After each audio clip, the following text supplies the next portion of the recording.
I can't believe it, but the draft is here. It kind of just snuck up on us, but wanted to ask you about some of the prospects coming out of the schools here in the state of Iowa, Iowa State, UNI. But we'll kind of start with the main name that's being floated out there, and that's Cooper DeJean, defensive back out of Iowa.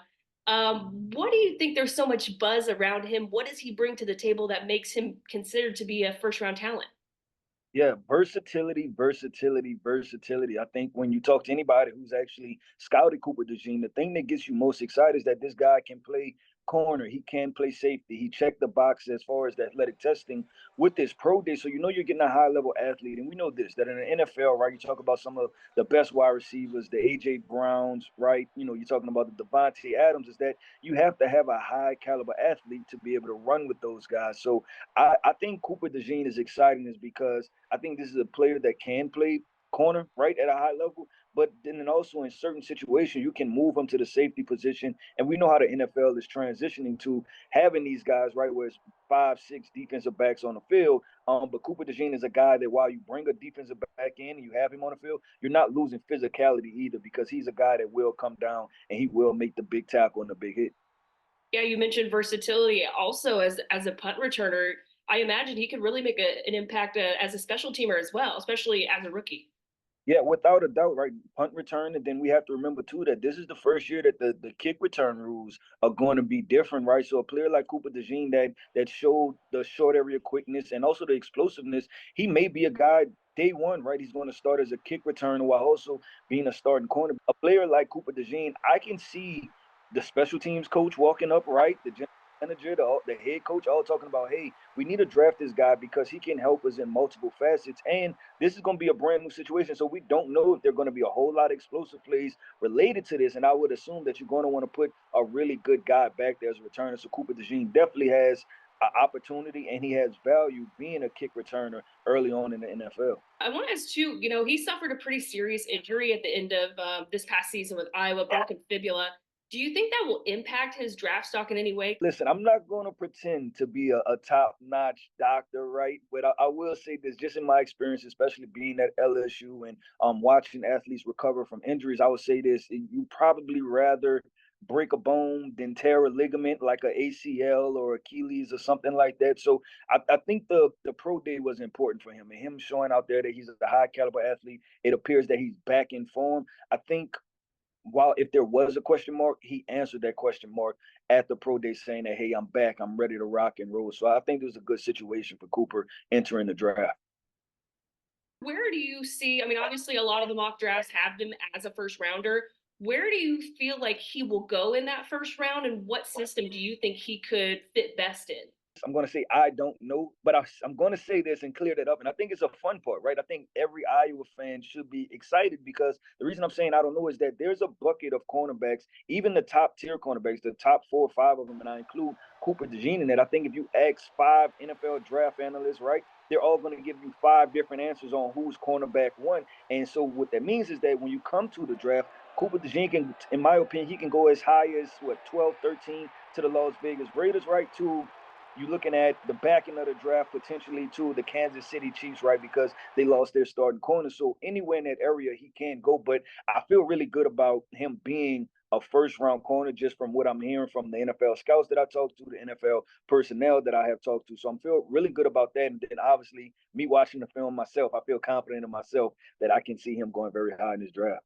TJ Tampa out of Iowa State is another name that's kind of getting some buzz. Maybe not as much in terms of being a potential first rounder, but seen a lot of second to third round in the mock drafts. What do you believe he brings to the table? Kind of what is his upside there? I'm probably about to say very similar things, but I think right? Is a physical guy, a guy that can play multiple position, right? Multiple positions. Appears to be a pretty good athlete. And then when you cut on the film, this is a guy in zone defense. I think will do really well, right? He's a guy that will come off his zone, work downhill, and make the big tackle. And I think you're talking about being an impact player. And there's so many teams now that they take swings on corners, especially cover three guys, which I believe he is in the third round is right. But those guys end up being starters, and then they end up being really good football players. You talk about Richard Sherman, right? He went in the fifth round. You talk about Tariq Woolen, right? I believe Tariq Woolen went in the fifth round. But both guys that have had all pro seasons, and Tariq Woolen is only a second, third year player, but he fits that same mold as far as high caliber athlete, a lot of length, and plays in a cover three scheme. What's the maybe highest in terms of round wise you could see him going versus kind of the lowest? Where do you kind of see that range for him? I think the highest mock draft I seen was probably around 55 to 58. So that's pretty good, right? You're talking about a guy that, like you said, is not talked about a lot in the state of Iowa. He's kind of like the secondary corner of that. But being able to go in the second round, that's a really good situation for TJ Tampa. And like I said, if he goes to the right spot, you can expect to hear his name a lot as far as on NFL Sundays.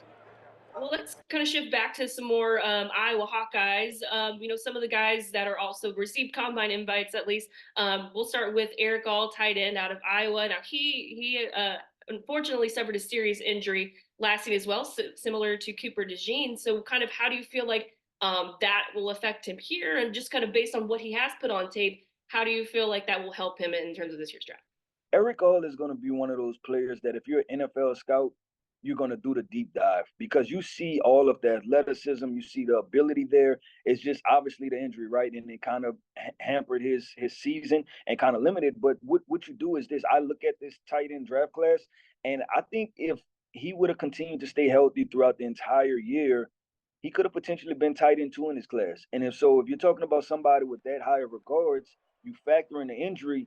Now it's like, let me go talk to my team doctor and see how do we, could we potentially draft this player because we could be getting a starting tight end that everybody's kind of shying off of. But if our doctor clears the medicals, we can draft a starting tight end in the third round potentially, who has a high level upside. And I think Eric All has that combination of the height, weight. He can block, he can run routes, right? He has good hands. I think he has that good combination that you want from a tight end, and especially transitioning into the NFL. Logan Lee, another Iowa guy that has kind of, had his name floated out there. What have you heard about him? Where do you see him maybe going in this draft? I've heard Logan Lee's name pop up. You're talking about early day three, late day two, so into the late third round, but early fourth round type of football player. And people are really excited about the measurements, the measurables, the athleticism that he provides. And what that was just last year that Lucas Van Ness was a first rounder, right? So people have had eyes on Logan Lee for a while and just gaining that attention. But I think that he has a real opportunity to make a lot of plays, to make an impact in the NFL. And the one thing about this defensive line class is that I believe that there's a lot at the top. And then once you get past that, the first, second round, you're going to see guys fly off, and every team are going to have these guys ranked totally different. So I wouldn't be surprised, like I said, a late day two, early day three is type of situation for Logan Lee if we're talking about the best possible situation.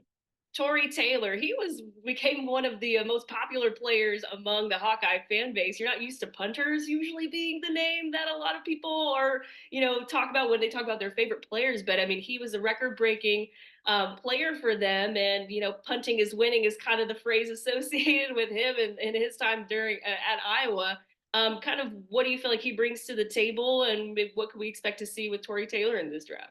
Field position, a field changer, right? Like punters are people too, right? And at the end of the day, he's gonna help an NFL team a lot, man. Just what he does on the field, like I said, special teams coaches will value it and they will run this guy tape up and be like, hey, we need to go get this guy. And we know that so many NFL games, right, come down to one score games or come down to, third and shorts or just field position and, those a field goal, right? Like being in field goal range. And when you start off the source of the drive, right? It's like, hey, where did they start? And having a punter that can, back your team up into inside the 10, inside the 15, or if you're punting from your own end zone and he can boot it all the way to the opposite 30, you're like, you know what, this is pretty good right here. So there's definitely so much value in it. And while it's not the most popular, I can guarantee you this just from my time working at LSU is that it is definitely valued by the head coaches and the personnel inside the office. So expect this guy to be a popular guy when it comes to NFL draft circles.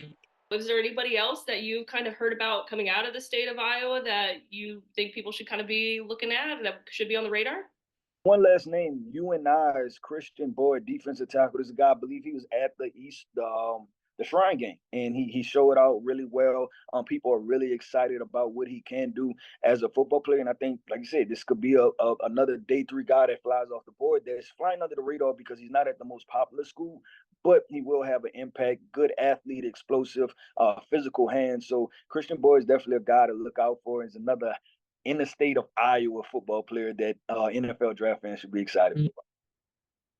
I think that's all I have for you. So thank you so much for taking the time to break down the draft and kind of give your thoughts on kind of what we could expect to see throughout the weekend. And I think it's going to be a fun draft. I think people from the state of Iowa are going to be pretty happy seeing a lot of guys, have their dreams come true. It'll definitely be an exciting process. It's one of my favorite days, right? Just watching the draft and watching those guys' reactions. So I think Iowa fans, right, whether that's Iowa, Iowa State, or UNI, definitely tune in and be excited for this draft, man. Get to see some of those in-state products go on to the NFL.